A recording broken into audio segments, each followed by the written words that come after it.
Hey guys, in this video, I will show you how you can fix DS4 Windows not detecting your controller.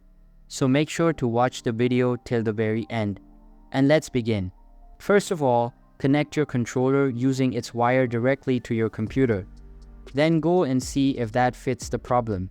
If it doesn't, then go into settings and then scroll across here into utils, and below that go and click on device options and just make sure you've gone and got the controller you're using selected here.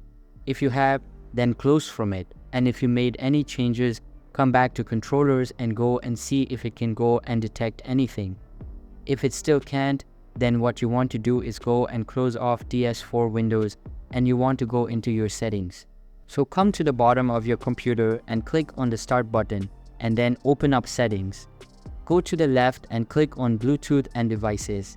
Then click on devices and scroll down right to the bottom. And you want to go and click on more devices and printer settings. This will open up this pop-up.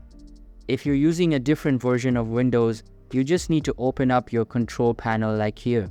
And then you need to go and click on hardware and sound, then devices and printers.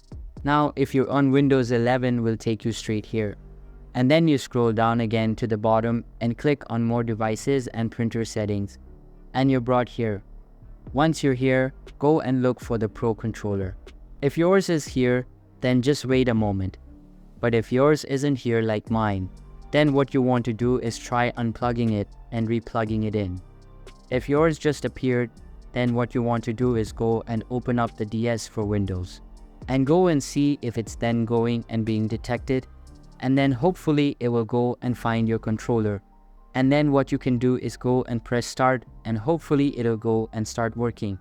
And what you can also try doing as well is after we've sort of done these different changes, it may be worth restarting your computer as well.